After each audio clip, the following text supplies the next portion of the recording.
Om Swastiastu. Assalamualaikum warahmatullahi wabarakatuh. Salam sejahtera untuk kita semua. Shalom, namo buddhaya, salam kebajikan, dan salam harmoni.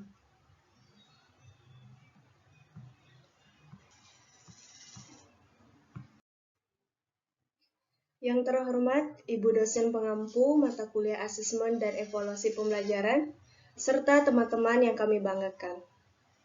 Pada kesempatan kali ini, kami dari kelompok 5 akan menyampaikan materi mengenai instrumen penilaian. Pepatah mengatakan, tak kenal maka tak sayang. Jadi, izinkan saya untuk memperkenalkan anggota dari kelompok 5. Yang pertama yaitu Madi Suparmi dengan NIM 2111-031083 absen 6 sebagai penyaji materi pertama. Dan rekan saya yaitu Madi Sinta Wisyana Dewi dengan NIM 2111-031295 absen 20 sebagai penyaji materi kedua. Adapun topik pembahasan yang akan kami bahas yaitu yang pertama mengenai pengertian instrumen penilaian, kedua jenis-jenis instrumen penilaian, ketiga tujuan instrumen penilaian, keempat manfaat instrumen penilaian, dan yang kelima cara membuat instrumen penilaian. Yang pertama yaitu pengertian instrumen penilaian. Instrumen adalah alat yang memenuhi standar akademik dan dapat digunakan untuk mengukur suatu objek atau mengumpulkan data tentang suatu variabel.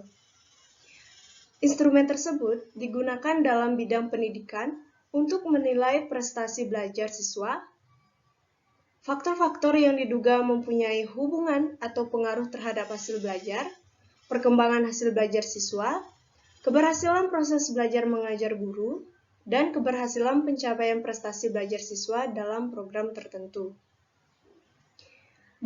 Definisi lain adalah bahwa instrumen adalah alat ukur yang digunakan untuk mengumpulkan data, baik berbentuk tes atau non-tes. Dapat disimpulkan bahwa instrumen penilaian adalah alat yang digunakan dalam pengumpulan data yang berfungsi sebagai dasar untuk analisis dan interpretasi untuk pengambilan keputusan. Materi yang kedua yaitu mengenai jenis-jenis instrumen penilaian.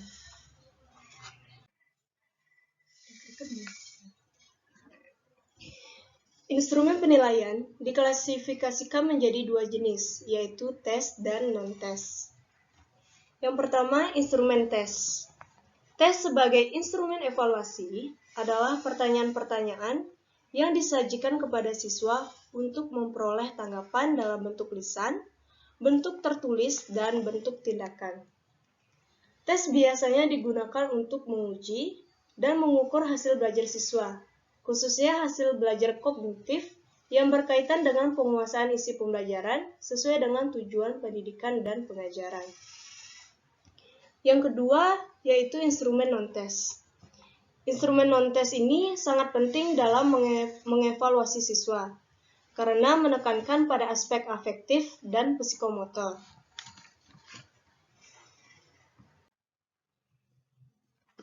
Yang selanjutnya, berdasarkan tujuannya, instrumen tes dapat dikelompokkan menjadi 6 jenis, yaitu yang pertama, tes kepribadian. Tes ini adalah tes yang digunakan untuk mengetahui kepribadian seseorang. Yang kedua, yaitu tes bakat. Adalah tes yang dimaksudkan untuk menilai atau menentukan kemampuan seseorang. Ketiga, tes inteligensi. Adalah tes yang dimaksudkan untuk mengukur kemampuan intelektual seseorang. Yang keempat, tes sikap, yaitu adalah tes yang dimaksudkan untuk menilai sikap seseorang. Yang kelima, tes minat adalah tes yang dirancang untuk mengetahui tingkat minat seseorang terhadap sesuatu. Dan yang terakhir yaitu tes prestasi adalah tes yang dimaksudkan untuk menilai kemajuan seseorang setelah mempelajari sesuatu yang baru. Sementara itu, berdasarkan bentuk pertanyaannya, Instrumen tes dapat dikelompokkan menjadi dua jenis, yaitu yang pertama tes objektif. Tes objektif adalah tes di mana semua informasi yang diperlukan untuk memecahkan pertanyaan ada dan siswa harus memilih salah satu opsi yang disediakan. Karena jawabannya benar atau salah dan skornya antara 1 dan 0, tes objektif juga dikenal sebagai item yang diberi skor dikotomis. Adapun berbagai jenis tes objektif ini, yaitu yang pertama pilihan ganda. Soal tes pilihan ganda dapat digunakan untuk menilai hasil belajar yang lebih kompleks, seperti memori, pemahaman, aplikasi, analisis, sintesis, dan penilaian. Yang kedua yaitu benar-salah. Tes benar-salah adalah pernyataan dengan dua alternatif jawaban, benar atau salah. Salah satu tujuan dari bentuk soal benar-salah adalah untuk menilai kemampuan siswa dalam membedakan antara fakta dan pandangan. Jenis pertanyaan ini lebih umum digunakan untuk menilai kemampuan mengenali informasi berdasarkan hubungan dasar. Yang ketiga yaitu menjodohkan. Soal tes menjodohkan terdiri dari kumpulan soal dan kumpulan jawaban yang dipisahkan menjadi dua kolom. Kolom kiri berisi soal dan kolom kanan berisi jawaban. Jenis tes ini sangat baik untuk menilai kemampuan siswa dalam mengidentifikasi hubungan antara dua objek. Yang keempat yaitu melengkapi. Bentuk soal ini dibuat dengan kalimat yang tidak lengkap, sehingga menimbulkan persoalan berupa penyelesaian. Kemudian, jenis tes yang kedua yaitu tes uraian.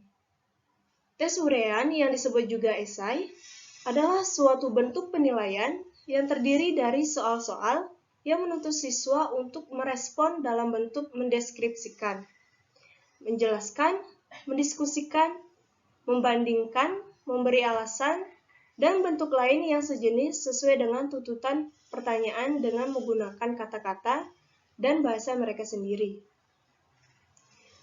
Tes uraian dibagi menjadi tiga jenis, yaitu yang pertama, uraian bebas. Uraian bebas adalah jawaban siswa tidak dibatasi oleh perspektif siswa itu sendiri. Ini karena sifat dari isi pertanyaan secara umum. Kemudian yang kedua, ada uraian terbatas. Tes uraian terbatas adalah jenis tes yang telah diarahkan ke objek atau ada pembatasan tertentu. Yang ketiga yaitu uraian berstruktur. Uraian berstruktur adalah rangkaian pertanyaan atau jawaban singkat yang bersifat terbuka dan bebas dalam memberikan jawaban. Yang selanjutnya yaitu instrumen non-tes.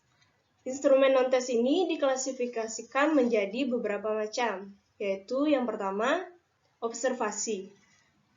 Observasi adalah pengamatan dan pencatatan yang metodis, logis, objektif, dan masuk akal dari berbagai kejadian untuk mencapai tujuan tertentu. Observasi dapat digunakan dalam evaluasi pembelajaran untuk mengkaji proses dan hasil belajar siswa. Seperti misalnya perilaku saat belajar, berdiskusi, mengerjakan tugas, dan sebagainya. Yang kedua yaitu wawancara. Wawancara adalah sejenis alat evaluasi non-tes yang dilakukan baik secara langsung maupun tidak langsung, melalui pembicaraan dan tanya jawab. Data dalam bentuk kualitatif dan kuantitatif dapat disimpulkan melalui wawancara. Pertanyaan dan jawaban yang tidak pasti dapat diulang dan diklarifikasikan lagi. Jenis yang ketiga yaitu angket. Angket adalah kumpulan pertanyaan yang harus dijawab oleh individu yang dinilai. Angket adalah alat untuk menilai hasil belajar yang terdiri dari serangkaian pertanyaan tertulis yang dirancang untuk mengumpulkan informasi tentang sesuatu. Misalnya seperti latar belakang keluarga siswa, kesehatan, dan tanggapan terhadap metode pembelajaran, media, dan lain-lain. Yang keempat yaitu daftar cek. Daftar cek adalah serangkaian pertanyaan di mana responden yang diperiksa hanya perlu memberi tanda centang pada fitur yang diamati berdasarkan temuan evaluasi mereka. Yang kelima yaitu studi kasus. Studi kasus pada dasarnya adalah pemeriksaan mendalam dari seorang individu yang dianggap mengalami keadaan tertentu. Misalnya, belajar khusus untuk anak-anak nakal, anak-anak yang tidak bisa bergaul dengan orang lain, anak-anak yang selalu gagal di sekolah, dan sebagainya. Fokus utama studi kasus ini adalah mengapa orang melakukan apa yang mereka lakukan, bagaimana mereka merespon di bawah tekanan, dan pengaruh mereka terhadap lingkungan. Informasi dapat diperoleh dari berbagai sumber, termasuk orang tua, teman dekat, guru, bahkan dirinya sendiri. Yang terakhir yaitu portofolio. Portofolio adalah kumpulan tugas atau hasil tes atau pekerjaan siswa yang dihubungkan dengan standar atau kriteria yang ditentukan. Dengan kata lain, suatu metodologi penilaian yang mencoba menguji kemampuan siswa untuk mengembangkan dan merefleksikan suatu pekerjaan atau tugas dengan mengumpulkan hasil kerja siswa secara metodis selama periode waktu tertentu. Baik, sekian materi yang dapat saya sampaikan. Untuk materi selanjutnya akan dilanjutkan oleh rekan saya. Untuk rekan saya persilahkan.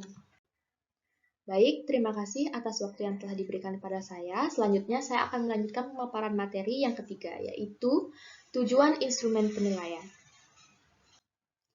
Jadi tujuan dari instrumen penilaian adalah untuk membantu guru dan peneliti mengukur keterampilan atau kompetensi siswa dari perspektif kognitif, psikomotorik, dan afektif.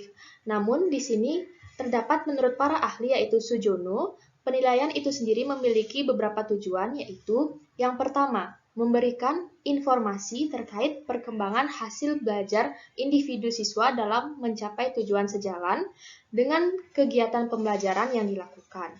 Yang kedua yaitu membina kegiatan belajar mengajar lebih lanjut berdasarkan hasil penilaian. Yang ketiga yaitu memberikan motivasi belajar kepada siswa dan menginformasikan kesediaan mereka untuk dirangsang untuk melakukan perbaikan. Yang keempat yaitu menyediakan sarana informasi tentang semua elemen keberhasilan siswa. Yang kelima yaitu memberikan bantuan yang sesuai dalam memilih sekolah ataupun pekerjaan berdasarkan keterampilan, minat, dan kemampuan siswa. Jadi materi yang keempat yaitu manfaat instrumen penilaian. Untuk mengumpulkan data tersebut tentang kompetensi kognitif, psikomotorik, dan afektif siswa, sebagai dasar untuk analisis dan interpretasi, serta untuk mengambil keputusan tentang bagaimana meningkatkan kemampuan tersebut dalam proses pembelajaran.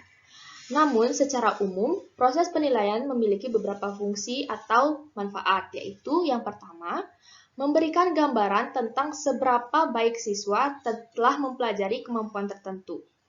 Yang kedua, mengevaluasi hasil belajar siswa untuk membantu siswa dalam memahami dirinya sendiri dan mengambil keputusan untuk langkah selanjutnya, baik untuk keperluan pembuatan program pembelajaran, pengembangan, kepribadian, maupun bimbingan utama. Yang ketiga yaitu mengidentifikasikan tantangan belajar siswa, potensi keberhasilan, dan alat diagnostik yang membantu pendidik ataupun guru dalam menentukan apakah siswa memerlukan kursus remedial atau pengayaan. Yang keempat, yaitu mengidentifikasikan kekurangan atau keterbatasan dalam proses pembelajaran saat ini agar guru dapat lebih baik lagi dalam proses pembelajaran yang akan datang atau yang berikutnya.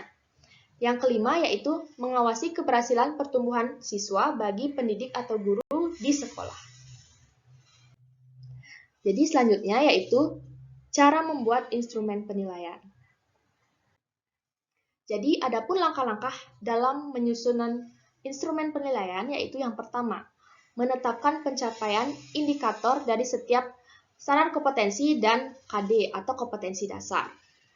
Jadi, contoh untuk instrumen penilaian ini misalnya menggunakan kata operasional atau KO. Contohnya, mengidentifikasi, menyimpulkan, menyebutkan, menjabarkan, mengkonstruksi, mengasumsikan, dan lain-lain. Yang kedua, yaitu melakukan pemetaan SK, KD, dan pencapaian indikator. Tahap selanjutnya yaitu proses penyusunan instrumen penilaian, yaitu dari standar kompetensi, kompetensi dasar, dan indikator pencapaian. Pendekatan pemetaan yang dilakukan dalam skenario ini dikenal sebagai perkembangan silabus. Dan selanjutnya, temuan pembuatan silabus ini dirinci kembali setelah lebih mendalam dalam format RPP. Setelah format RPP tersebut dengan durasi waktu yang disesuaikan dengan program semester. Jadi setiap guru mata pelajaran yang mengembangkan silabus dan RPP ini dengan tetap mengikuti supervisi dan arahan dari kepala sekolah dan tim kurikulum. Baik, sekian pemaparan materi yang bisa saya sampaikan. Saya kembalikan kepada moderator. Terima kasih. Baik, terima kasih. Jadi sekian materi yang dapat kami sampaikan. Mohon maaf apabila terdapat salah kata, baik disengaja maupun tidak disengaja. Kami tutup presentasi ini dengan mengaturkan para Santi. Om Santi, Santi, Santi Om. Assalamualaikum warahmatullahi wabarakatuh. Salam sejahtera untuk kita semua. Shalom, Namo Buddhaya, salam kebajikan, dan salam harmoni.